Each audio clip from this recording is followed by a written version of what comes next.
Hah? Dalam. Aku kapan sampe butuh klopo? Ya pol butuh aku, wong aku ape duwe gawe. Sampe dulu pesen wong sih. Aku yo sakjane pesen karo kaji, nang mbuh iki Sisine pira karo kaji kan? karo kaji sijine 10.000. Wis karo aku 7.000 lah iku teko tuku butuh mari. Iki klopon super Klopon Grong. super ya. Delok sik ta, Grong. 7.000. Iya, super iki lho. Pilihane. Lho iki lho, Long. Klopone super kabeh. Pol super Grong. Ora ana klopon ngene iki. Masa 7.000 lah nek kowe kan dapat dikajat ngono.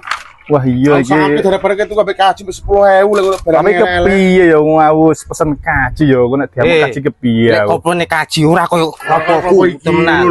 Ya pancen iya sih ora ngene. Kene aja kono nek apa kok gunaku mbek ngene cemplon ngono. Lah terus aku kudu kepiye?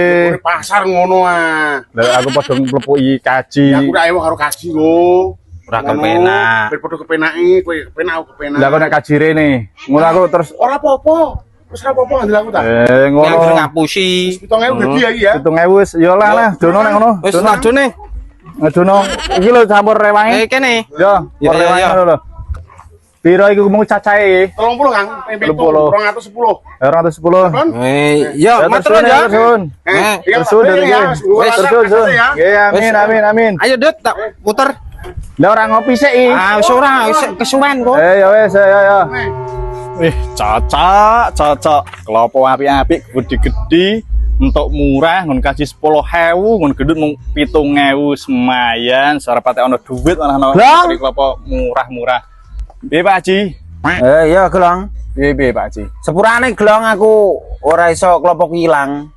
Dicolong wong. Wis ora apa-apa Ji, wong aku bar entuk kok pasar malah rada murah kok Ji, 7.000. Ndi iki Ji? Anu Mbak, kaya aku Kepiye, Jo? kaya aku ngunduh iki. Lho, Klopon sik Glong. Iki ora salah iki klopok aku, Glong. Itu ngene sapa? Kok pasar Ji iki aku. Ora wis ngaku wae. Ora ono pasar lek 7.000 ora ono. 7.000 kok pasar. Ora ono pasar iku 15.000, Glong. Orang Nek karo aku iku 10.000 iku wis murah. Lah iki kok ono ngadol 7.000 nah iki berarti colongan kok nggonku. Wis kowe ngaku wae, Glong. Iki nek orang ngaku, ya kowe tak hukumno, Glong. Jujur Glong, sing ngeteri kowe iki sapa? Iki klopokku jelas. Wis tenang Pak Haji, tenang. Iki aslinya aku untuk konggon gendut karo cemplon. Lah kowe mangko ya ora roh, Jo.